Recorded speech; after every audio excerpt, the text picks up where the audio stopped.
جنت کی جو طلب ہمارے دلوں میں آنا ہے تو اس کے لیے سب سے پہلے علم حاصل کرنا چاہیے. علم حاصل کیے بغیر اگر عبادت کریں گے تو عبادت میں بہت ساری غلطیاں آ سکتی ہیں, اور جو ڈر ہونا چاہیے اللہ رب العالمین کا وہ نہیں آئے گا. علم حاصل کرتے رہنا ہی چاہیے ہر مسلمان کو, چاہے وہ کوئی بھی ہو, زندگی بھر علم حاصل کرتے رہنا چاہیے. اللہ کے نبی صلی اللہ علیہ وسلم کی ایک حدیث ہے, فرمایا نبی صلی اللہ علیہ وسلم نے فضل العالم علی العابد, کہ ایک عالم کی فضیلت ایک عبادت گزار پر. ایک آدمی ہے بہت زیادہ عبادت کرتا ہے, اور ایک عالم ہے جس کے پاس علم ہے, اللہ رب العالمین نے کتاب و سنت کے علم سے نوازا. تو ایک عالم کی فضیلت ایک عابد پر جو عبادت کرتا ہے اس کی مثال, اس کی فضیلت ایسی ہے کفضل القمر لیلۃ البدر علی سائر الکواکب, جیسے چاند ہے اور چاند کے اطراف و اکناف میں ہزاروں ستارے ہیں, لیکن اس چاند کے سامنے وہ سارے ستارے ماند نظر آتے ہیں, چاند زیادہ روشن نظر آتا ہے.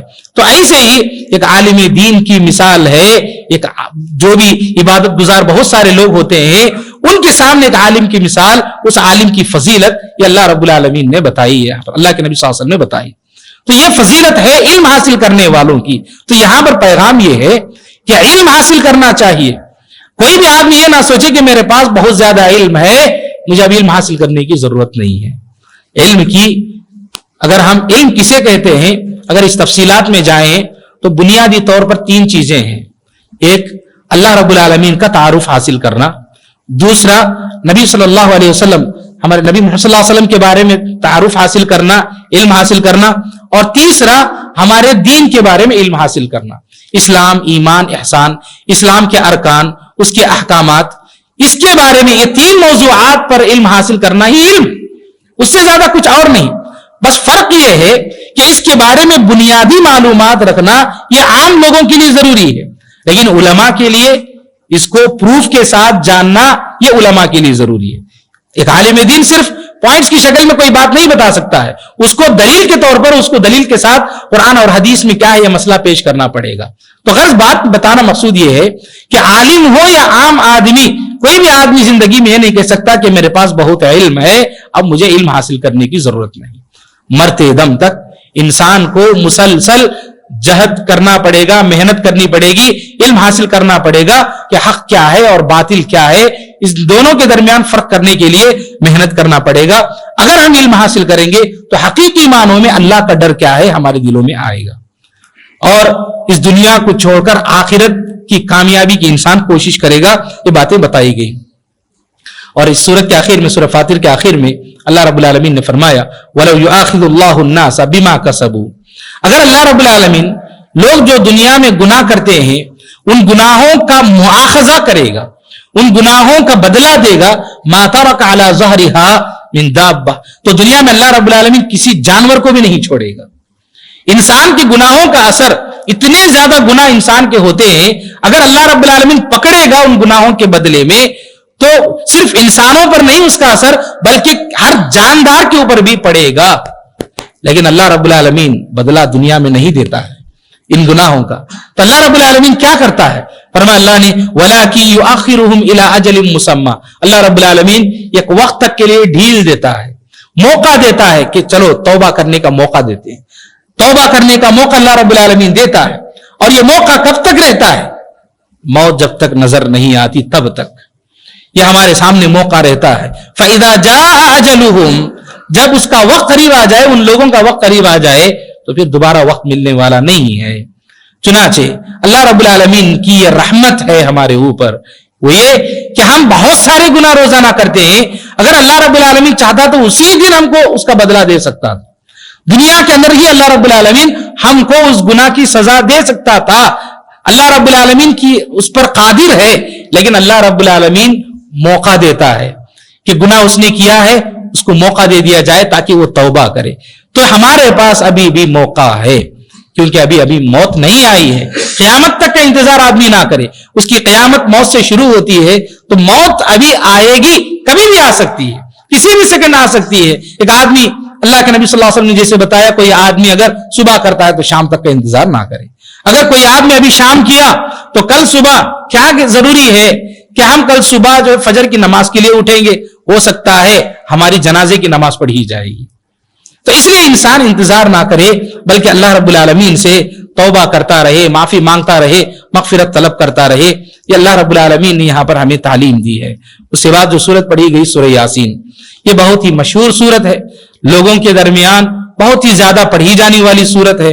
یقیناً اس کو پڑھنا چاہیے, اس کو سمجھنا چاہیے, اس میں کوئی شک نہیں, لیکن اس کی فضیلت میں کوئی صحیح حدیث الگ سے ثابت نہیں ہے. لوگ کہتے ہیں کہ سورہ یاسین قرآن کا دل ہے, ایسی کوئی بات جو ہے احادیث سے ثابت نہیں ہے. کیا سورہ یاسین کو کثرت سے پڑھنا چاہیے؟ پورے قرآن کو پڑھنا چاہیے. پورے قرآن میں ہمارے لیے شفا ہے, پورا قرآن ہمارے لیے کامیابی ہے, اس میں کوئی شک کی بات نہیں. لیکن کچھ صورتیں ایسی ہیں جس کی فضیلت میں احادیث میں ثابت ہے, لیکن سورہ یاسین کے سلسلے میں الگ سے کوئی حدیث اس کی فضیلت میں ثابت نہیں ہے. لیکن اس کا مطلب یہ نہیں ہے کہ نہ پڑھا جائے کثرت سے, یقیناً پڑھیں. کیوں؟ کیونکہ اس کے اندر, اس صورت کے اندر اللہ رب العالمین نے عقیدہ توحید کے بارے میں, عقیدہ آخرت کے بارے میں لوگوں کو اچھے انداز سے سمجھایا ہے, بالکل عقلی انداز سے, عقلی دلیل, یعنی ایسی باتیں ہماری عقل اس کو سمجھ سکتی ہے. مشکل باتیں نہیں پیش کی گئی سورت میں, سورہ یاسین میں آسان باتیں. کیسے؟ اللہ رب العالمین نے دن کو پیدا کیا, رات کو پیدا کیا, ساری مخلوقات کو پیدا کیا, یہ ساری باتیں پیش کر کے اللہ رب العالمین نے بتایا کہ سب ختم ہوں گی. کس نے پیدا کیا؟ اللہ رب العالمین نے پیدا کیا. دنیا ختم ہوگی. اللہ رب العالمین نے توحید کو یہاں پر پیش کیا بہت ہی سمپل انداز سے.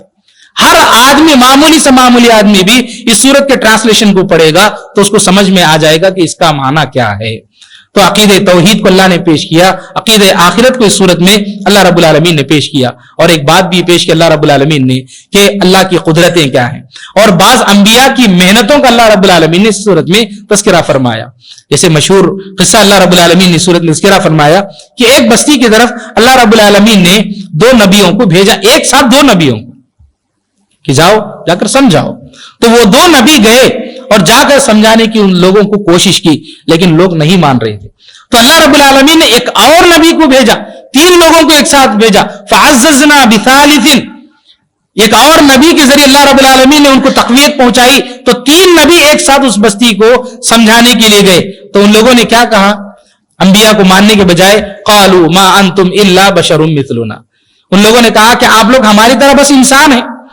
وما انزل الرحمن من شيء, اللہ رب العالمین نے کوئی چیز ایسی نازل نہیں کی کہ ہم اس کو دیکھ کر کے, رحمان نے کوئی ایسی چیز نازل نہیں کی کہ ہم دیکھ کر کے سمجھ جائیں. ان انتم الا تکذبون, کہا کہ آپ لوگ جھوٹے ہیں, نعوذ باللہ. قالوا ربنا يعلم انا الیکم لمرسلون, لوگوں نے کہا کہ ہمارا رب جانتا ہے کہ ہم لوگ جو ہے آپ لوگوں کی طرف رسول بنا کر بھیجے گئے ہیں. وما علینا الا البلاغ المبین, ہمارا کام ہے پیغام پہنچانا, ہم پہنچا رہے ہیں. ان لوگوں نے پھر جواب میں لوگوں نے کہا قالوا انا تطیرنا بکم, اتنی بڑی بات کہی کہ ہم لوگ آپ کو منحوس سمجھتے ہیں, ہمارے درمیان آپ لوگ منحوس ہیں. کہا تو لئن لم تنتہوا, اگر آپ لوگ اپنے کام سے باز نہیں آؤ گے, یہ توحید وغیرہ کی جو دعوت پیش کر رہے ہو اس سے نہیں رکو گے, لنرجمنکم, تو ہم آپ کو پتھروں سے ماریں گے. وَلَيَمَسَّنَّكُم مِّنَّا عَذَابٌ عَلِيمٌ, اور ہماری جانب سے آپ کو سخت عذاب آئے گا, یعنی کہ ہم تکلیف دیں گے آپ کو. ایسی باتیں کہیں. تو انبیاء نے کہا, ان لوگوں نے, قالوا طائرکم معکم, آپ کی نحوست آپ کے ساتھ ہو. اب یہاں پر اللہ رب العالمین ایک اور بات پیش کر رہا ہے کہ اس پوری بستی میں سے ایک آدمی تھا, اس کو معلوم ہوا کہ اس کی بستی میں 3 انبیاء آئے ہیں. وہ آدمی آیا, وجاء من اقصى المدینة رجل يسعى, دوڑتے ہوئے آیا اور اس نے کہا قال یا قوم اتبعوا المرسلین, اے قوم کے لوگوں ان رسولوں کی اتباع کر لو. اتبعوا من لا يسألكم اجرا وهم مهتدون, اے ان رسولوں کی اتباع کرو, یہ لوگ کوئی اجر نہیں مانگتے ہیں, ان لوگوں کو کچھ پیسہ وغیرہ نہیں چاہیے, ان کو بس یہ چاہیے کہ آپ لوگ سیدھے راستے پر آ جائیں. وهم مهتدون, وہ خود ہدایت یافتہ ہیں, سیدھے راستے پر ہیں. وما لي لا اعبد الذي فطرني واليه ترجعون, مجھے کیا ہے, میں تو اس رب کی عبادت کروں گا جس نے مجھے پیدا کیا ہے. اس آدمی نے کہا اتخذ من دونه آلهة, کیا اگر میں کسی معبود کو, اللہ کے علاوہ کسی اور معبود کو اختیار کروں, یرد الرحمن بضر لا تغنی عنی شفاعتهم شیئا, تو یہ معبود جو جھوٹے معبود ہیں یہ میرا کچھ بھی کام نہیں پہنچائیں گے, کچھ بھی فائدہ نہیں پہنچائیں گے اگر اللہ مجھے کچھ تکلیف پہنچانا چاہے. لیکن ہوا کیا, اس آدمی نے سب کے سامنے ایمان قبول کیا, لوگوں کو توحید کی دعوت دی, تو لوگوں نے قبول کرنے کے بجائے اس آدمی کو قتل کر دیا. وہ آدمی شہید ہو گئے.